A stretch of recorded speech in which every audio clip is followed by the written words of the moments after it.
Hi అండి. చాలా రోజులు అయిపోయింది కదా వీడియో పోస్ట్ చేసి. అయితే ఊరికే అన్నారు కదండి అసలు కన్నా వడ్డీ ముద్దని. ఈ రోజు వచ్చేసి వెన్స్డే వ్లాగ్ అండి. మా చిన్న సుపుత్రరత్నం అయితే ఇంటికి వచ్చేస్తున్నాడు అనమాట. వాడు వెల్కమ్ కోసం డెకరేషన్ చేయాలి కదా మరి, అందుకని అయితే మార్నింగే అత్తయ్య అయితే పూలు అయితే తెప్పించేశారండి. 15 కేజీలు పూలు తెప్పించాము చేయడానికి అని చెప్పి. ఇంకా ఒక్కొక్కరు తలకో పని అన్నట్టు మా సుబ్బు బాబేమో తోరణాలు కట్టడం, మా ఆడబడుచు నేనేమో పూలు అయ్యి విడదీసి పెట్టడం ఇవన్నీ స్టార్ట్ చేస్తాం అన్నమాట. మా కుడతా భక్తి సాయం వచ్చేసి మా వానర సైన్యం అండి. అదేలేండి మా పిల్లల సైన్యం. మా పిల్లలు కూడా మొత్తం వాళ్ళు కూర్చుని కొంచెం హెల్ప్ చేశారనమాట.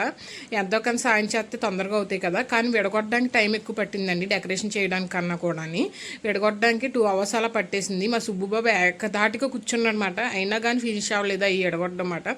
డెకరేషన్కి వచ్చేసి 1 hourలో అయితే ఫినిష్ చేస్తాం నేను మా ఆడబడి. డెకరేషన్ అవి చేయడం ఎలా చేస్తాం అన్నది మాత్రం నెక్స్ట్ వ్లాగ్లో పోస్ట్ చేస్తున్నానండి. అలాగే వాళ్ళ ఎంట్రన్స్లో వాళ్ళు రావడం ఇవన్నీ కూడా వీడియో తీసారనమాట. అది కూడా నెక్స్ట్ వ్లాగ్లో అయితే నేను పోస్ట్ చేస్తాను అనమాట. వాళ్ళు వచ్చేది ఈవినింగ్ ముహూర్తం అన్నమాట. ఆ రోజు 4:30 స్టార్ట్ అవ్వాలి ఈవినింగ్. వీళ్ళు వచ్చేసరికి 6 అలా అయిపోయిందండి. 5:45 అలా రీచ్ అయ్యారనమాట. అవన్నీ కూడా వీడియో తీసి పెట్టానమాట. ఇంకా మార్నింగే అత్తయ్య వచ్చేసి దేవుడి కాడ కూడా డెకరేషన్ అయితే చేశారండి. ఇంక ఈవినింగ్ ఆ టైంకి కుదరదు కదా, మార్నింగ్ ఎలాగో దండం పెట్టుకుంటారు కాబట్టి డెకరేషన్ అయితే చాలా బాగా చేశారండి. అలాగే వాళ్ళకి ఫుడ్ ఐటమ్స్ కూడా ఎన్వి అయ్యి ఉండమాట. ఈ వీడియో కనుక మీకు ఇక్కడితో నచ్చినట్టయితే లైక్ చేసి షేర్ చేసి కామెంట్ చేయండి. Please do subscribe.